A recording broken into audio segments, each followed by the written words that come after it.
Preciso dar passos além, e já que a gente está na sede da Bolsa de Valores, como disse a Thaís, o berço do mercado de capitais do Brasil, a gente quer muito discutir como transformar boas ideias, vontade política, desejo empresarial em mudança, em ação. E a ideia desse painel é um pouco entender, mapear as oportunidades, as dificuldades e o que pode sair do papel. O painel é investir para transformar parcerias que redesenham o urbano. E para discutir tudo isso, nós temos vários tomadores de decisão de política pública e também quem está do outro lado do balcão no setor privado. Então, para este painel, eu convido aqui ao palco Henrico Missassi, que é secretário da Casa Civil da Prefeitura de São Paulo. Nessa segunda. Também convido Marcelo Branco, secretário do Desenvolvimento Urbano e Habitação do Estado de São Paulo. Chamo também o ministro, o secretário extraordinário de Projetos Estratégicos do Governo do Estado, Guilherme Afife.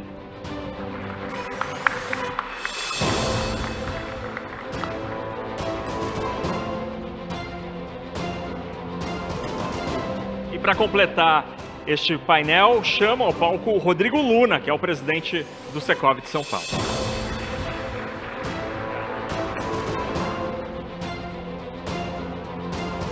Por favor.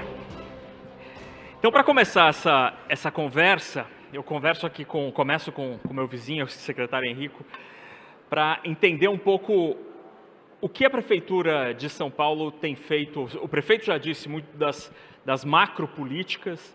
Agora eu queria te ouvir, secretário, sobre como a Prefeitura está fazendo para acelerar e incentivar as pontes com o setor privado e, assim, incentivar, por exemplo, as políticas aqui do centro da cidade. Sim, perfeito. Primeiro, obrigado pelo convite, cumprimentar todos aqui da mesa, do painel e cumprimentar todos os presentes. Acho que queria, antes de descer em mais detalhes, enfatizar algo que o prefeito acabou de falar e que é o nosso mantra sobre a liderança dele na prefeitura, que eu acho que a gente pode resumir com a expressão segurança. Segurança em todos os sentidos, né? Não só a questão aqui da frente que a gente prioriza muito, que é a questão do Smart Sampa, da segurança pública, mas o sentido da segurança como sinônimo de confiabilidade do setor privado e da sociedade civil no poder público, né? A Hannah Arendt, a filósofa, ela tem aquele livro Ação Humana, que é bem conhecido dela, A Condição Humana, perdão, e ela fala que a vida humana seria insuportável não fossem duas capacidades do ser humano, né? A capacidade de perdoar, que é o único remédio contra a irreversibilidade do passado, e a faculdade de prometer, que é o único remédio contra a imprevisibilidade do futuro. Eu acho que isso vale para a vida humana pessoal, mas vale muito mais para o setor público, para o Estado, né? Então, essa confiabilidade de que aquilo que está sendo acordado, que aquilo que está sendo, pactuado e prometido, no sentido mais amplo da palavra, pela Prefeitura, pelo Estado, é digno de confiança. Acho que essa é a principal questão que todo o setor privado espera na hora de investir, seja em parceria com o poder público, seja também investir no setor privado estrito sensu. Acreditar que há segurança jurídica, acreditar que há segurança econômica, segurança pública. Então, acho que o prefeito Ricardo Nunes tem sido um prefeito da segurança nesse sentido mais amplo da palavra. E isso tem repercussões em todos os âmbitos. Aqui no centro, especialmente, o que o investidor precisa, hoje eu já tomei café lá no Mundo Pão do Olivier, cheguei um pouquinho mais cedo, passei lá, o que o investidor do centro precisa justamente ter essa confiança de que o que está sendo iniciado, o que está sendo cultivado aqui, terá continuidade. Então, o prefeito já citou algumas, mas tem a concessão do Mercadão, também a nova concessão do Mercadão para revitalizá-lo, para reformá-lo. A gente tem uma série de iniciativas, mas tudo remonta a essa questão central de que as políticas públicas que estão sendo implementadas agora, elas têm um vislumbre de continuidade e essa confiança acho que é o central. Depois a gente entra em detalhes para não falar demais. Ótimo ponto, secretário, e é interessante como esse assunto da segurança, ou que os economistas falam da tal previsibilidade, é algo absolutamente essencial nas relações pessoais ou de negócios, e é de fato que bom ter este valor como sendo um pilar para a Prefeitura.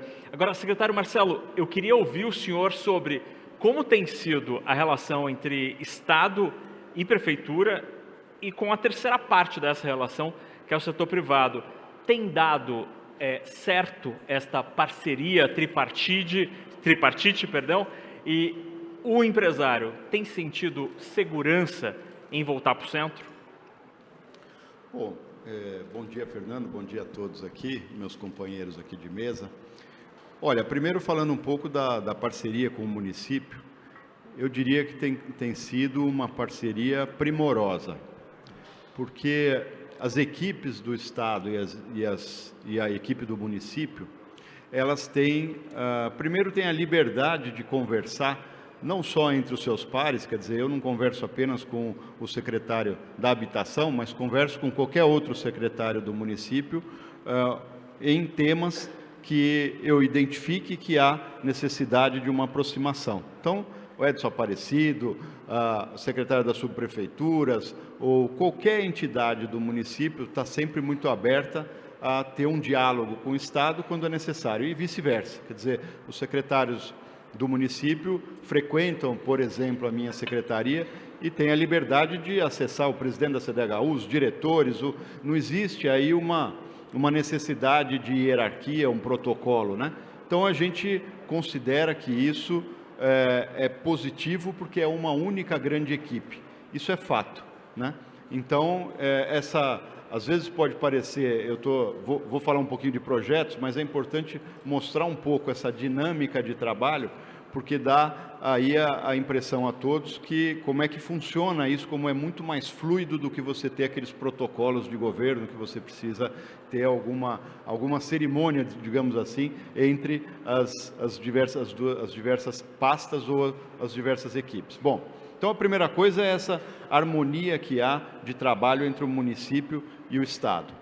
Eu diria que a gente, como Estado, aí falando um pouco como Estado, a gente tem procurado levar esse mesmo entendimento a outros municípios no Estado de São Paulo. Hoje, a Secretaria tem ações em mais de 300 municípios no Estado e nós procuramos que as equipes dos municípios, particularmente dos grandes municípios, tenham acesso liberado à nossa Secretaria, quer dizer, existe aí, eu atendo de 20 a 25 prefeitos por semana, então existe, primeiro, uma identidade com essas prefeituras e, segundo, as suas equipes vêm também e a gente faz um atendimento muito próximo de todas as equipes. Isso é extremamente importante para mostrar que as parcerias de governo, entre governos, elas nunca devem seguir a questão político-partidária. Essa é a primeira coisa, né?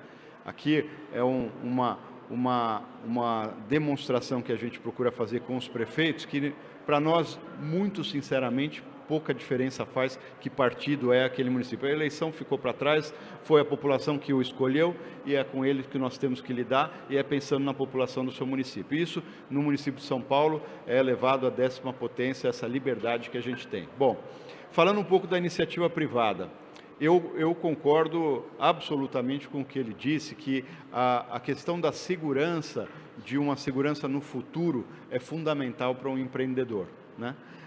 Existem algumas premissas que o empreendedor dá muito valor. Uma delas é a segurança sempre. Quer dizer, ele tem que ter a certeza de que um projeto, se ele estiver absolutamente de acordo com as regras do município, que ele vai ser aprovado. Isso é fundamental. Parece uma coisa que é muito superficial, mas não é não. Isso é que dá a primeira segurança. Segundo, ele precisa ter segurança de que essa aprovação vai se dar num determinado prazo de tempo. Eu vejo aqui municípios, e a gente tem feito um esforço muito grande, o GRAPROAB, que é a integração das aprovações no Estado, é subordinado aqui à nossa secretaria, e a gente vê municípios que tinham aí uma média para aprovação de projeto de 8, 9, 10 anos. Bom, não é difícil a gente acreditar ou a gente enxergar que um país como o nosso, o Brasil, que está sempre em mudança, né? O que você propõe hoje como empreendimento, daqui a 10 anos ele não é verdade mais. O mercado mudou, aquela região mudou, né? Um país em crescimento. Então, não é possível que as entidades privadas elas tenham uma insegurança tão grande para aprovar os seus projetos. E isso é uma coisa que a gente tem procurado através do GRAPROAB. Nós colocamos hoje o GRAPROAB absolutamente 100% digitalizado, não existe mais apresentação de planta física e tal, é tudo digital. Nós reduzimos muito o tempo de aprovação sem abrir mão do rigor na análise técnica dos empreendimentos. Essas coisas têm que caminhar em paralelo, né? Uma dificuldade que eu vejo ainda, isso como sociedade, aqui não tem uma crítica a nenhum dos entes de governo e nem a nenhuma cidade, mas hoje eu vejo uma certa instabilidade, uma certa insegurança, nós como sociedade, do que nós queremos, por exemplo, para o nosso patrimônio histórico nos centros históricos das cidades, não é só da cidade de São Paulo, né? Eu tenho uma convicção, e acho que a sociedade comunga dessa convicção, de que é absolutamente inegociável que nós temos que manter o nosso patrimônio histórico. Mas manter significa usar. Essa é uma diferença que nós temos que internalizar nas nossas instituições. Eu tive a oportunidade, a pedido do governador Tarcísio, de há uns 6 ou 7 meses atrás, fizemos um convênio com a cidade de Florença, e eu tive a oportunidade de ir lá para Florença para conhecer como é que funciona as diretrizes de projeto de recuperação de patrimônio histórico. É uma coisa muito diferente do que nós temos, porque eles têm uma visão exatamente do uso daquele imóvel. Quer dizer, o que eu estou dizendo, por exemplo, de uma aprovação de projeto simples, lá também tem o mesmo raciocínio quando há um patrimônio histórico. Quer dizer, existe a necessidade de aprovação, obviamente seguindo todas as regras, mas o governo ou os governos estão sempre preocupados em dar uma utilização para aquele imóvel, uma recuperação e uma utilização, porque aí sim você garante que aquele patrimônio vai estar perpetuado. Porque quando você impede que ele seja utilizado, o caminho natural é a sua degradação. Então, eu acho que tem coisas que a gente, como sociedade, como visão de desenvolvimento urbano, a gente ainda tem que avançar. Mas eu diria que o fato da Secretaria de Desenvolvimento Urbano, hoje, né, Desenvolvimento Urbano e Habitação, ter conseguido juntar, por exemplo, mercado com o subsídio do governo, para que você faça com que as pessoas de mais baixa renda consigam acessar o mercado formal de venda de projetos imobiliários, foi um ponto muito positivo. Hoje nós temos mais de 70 mil unidades habitacionais sendo construídas em todo o estado, que é uma parceria da iniciativa privada com o poder público, utilizando recursos do Fundo de Garantia, financiamento da Caixa Econômica, e o Estado dá um subsídio extra para que as pessoas de baixa renda consigam comprar. E a nossa média hoje nesse programa é de pessoas atendidas, pessoas e famílias que recebem R$ 2.850 por mês. Ou seja, essas pessoas estão comprando no mercado por conta do subsídio. Então, a parceria ela se dá não só em nível de PPP ou de concessões, mas também de subsídio às famílias, para que as famílias, através desse subsídio, através dessa parceria com o poder público, consiga ingressar no mercado formal de venda de imóveis. Isso está aumentando muito a possibilidade de venda, inclusive na cidade de São Paulo, que nós temos só no centro de São Paulo 3.000 unidades sendo financiadas pela Caixa Econômica e com o aporte de subsídio do governo do Estado. Então, eu acho que essas formas, esses avanços que a gente tem conseguido, e muito por conta dessa parceria, por exemplo, com a cidade de São Paulo, tem permitido que a gente reocupe o centro da cidade de São Paulo, outros centros da cidade, porque isso nós temos feito em Campinas, em Sorocaba, em Rio Preto, em Ribeirão, e eu acho que esses modelos cada vez mais modernos, ou modelos criativos de parceria, iniciativa privada, com o poder público e com a sociedade, é que vão fazer com que a gente consiga reocupar os nossos centros da cidade de uma forma saudável. Isso é interessantíssimo mesmo, porque é só andar pelo centro de São Paulo, é possível observar um sem número de lançamentos imobiliários, especialmente nessa faixa, né, de habitação popular, secretário do Minha Casa Minha Vida ali, que Isso não, de fato é um fenômeno distinto, né, que não se via em décadas passadas. Secretário Afife, ministro, o senhor, eu não consigo chamar o senhor de secretário, para mim o senhor continua sendo ministro, queria ouvi-lo sobre o centro. O senhor é um entusiasta da revitalização dessa área, o senhor que já esteve dos dois lados do balcão, tanto no setor privado como no setor público. Por que que agora a gente pode estar, de fato, num momento distinto em que a revitalização do centro vai ganhar atração que, em outras ocasiões, nós não conseguimos? Perfeito, muito obrigado. Quero saudar a todos os companheiros do painel. Bom, eu sou um centrista histórico. A minha vida se deu... Politicamente e urbanisticamente falando. Na verdade, eu passei a vida nesse quadrilátero. A empresa fundada pelo meu avô, no ano que eu nasci, né? E depois que eu vim trabalhar, eu assisti o apogeu e a queda do centro. Aqui era o centro financeiro, né? Veja aí os monumentos que foram construídos. O exemplo é o Banco de São Paulo, que está aqui, dos anos 30, que é uma obra-prima, né, de engenharia, um art déco puro. E depois você vai vendo esvaziar, porque a elite econômica resolveu se deslocar e sair do centro. Assisti, então, o saguão de mármore do Banco Auxiliar, que tinha o comendador Alberto Bonfilholi, que é o que comandava o banco. Hoje é um pátio de estacionamento de carros passando em cima de mármores de primeira, né? Então, foi um esvaziamento decadente. Nós enfrentamos a decadência. E as tentativas de se trazer individualmente secretarias para o centro, que é uma ideia positiva, mas ela não se dá com a intensidade que precisa para se dar um choque. E o papel do Estado, aliás, 80% de todo o trabalho é prefeitura, é legislação municipal, mas se houver o entrosamento do Estado com o município, nós turbinamos este processo. Foi essa a decisão do governador Tarcísio. Não é mudar uma ou outra secretaria. Nós vamos mudar o governo inteiro.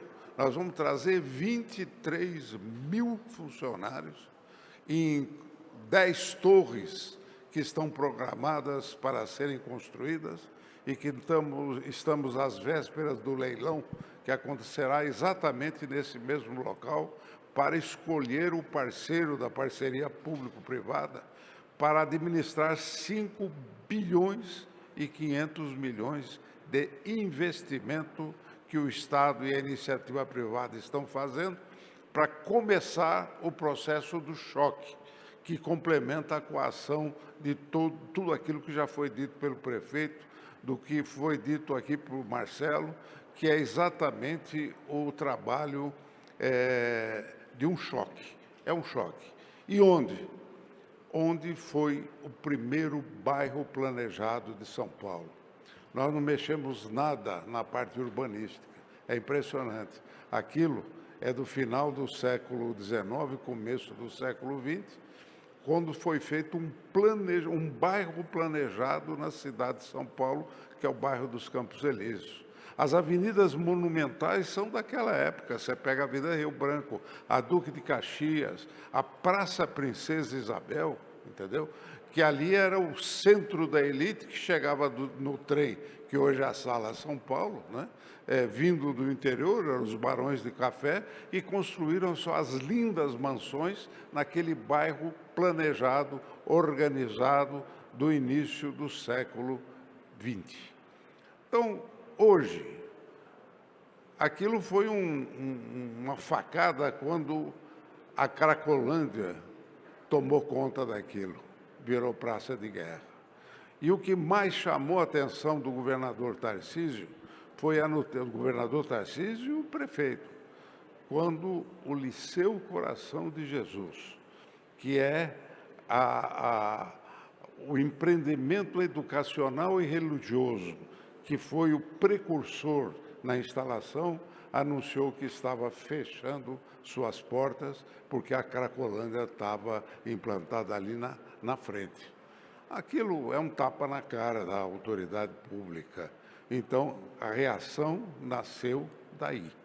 E essa reação conjunta foi na busca de um planejamento de reocupação do espaço, sem pedir nada de exceção construtiva, nada.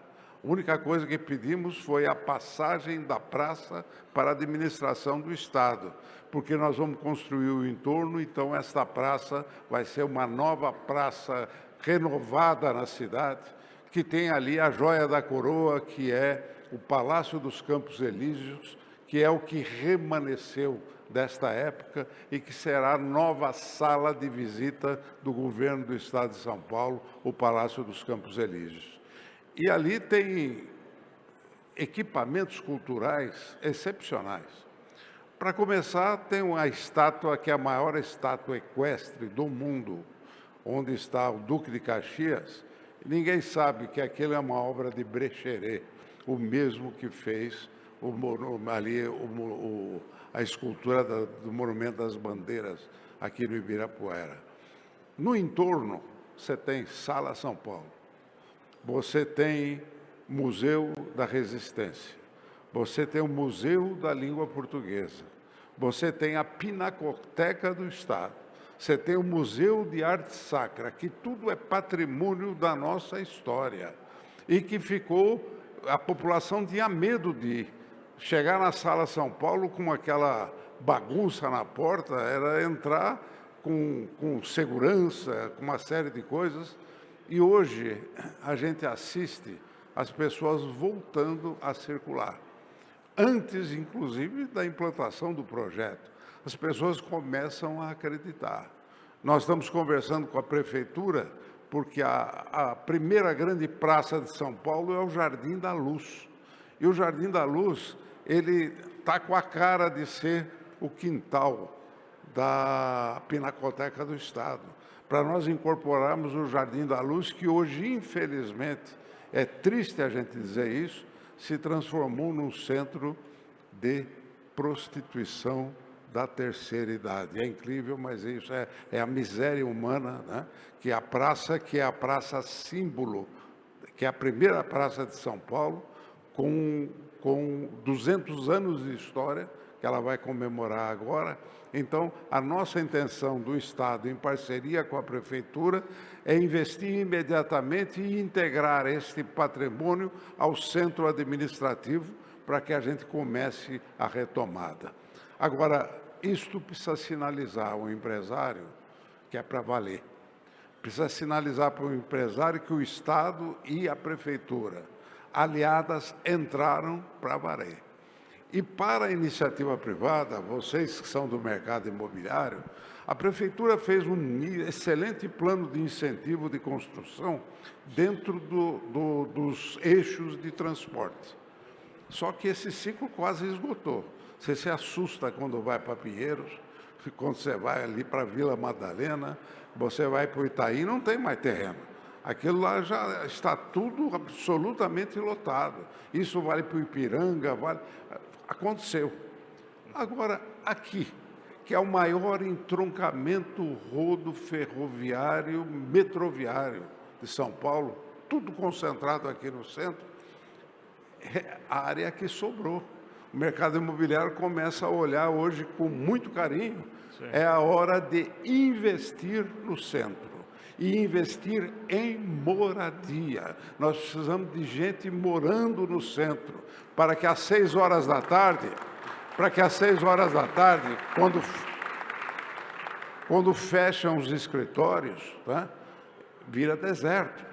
E esse deserto que faz com que haja invasão, porque ninguém toma conta. Agora está mudando, mas agora é a hora do investidor privado entrar, porque nós já estamos entrando com um capital muito pesado, que incentiva efetivamente a investirem. O senhor deu a deixa perfeita para a gente continuar essa conversa, ministro.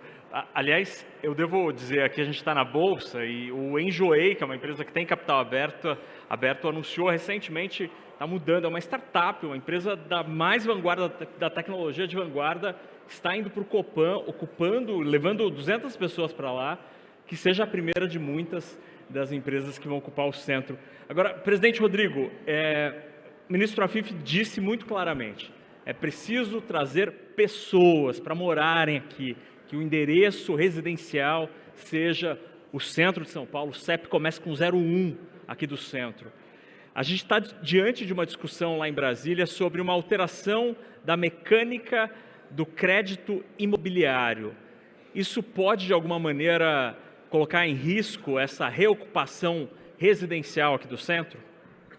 Bom dia a todos. Nakagawa, obrigado pelo convite. É um prazer estar aqui nessa sede linda da B3, no centro histórico de São Paulo, onde todas as nossas raízes da nossa cidade estão aqui e, sem dúvida nenhuma, o Secov São Paulo e todas as entidades da sociedade civil apoiam este movimento, tanto do Estado como do município, de reconstrução desse que é o lugar mais bonito e mais importante da nossa cidade.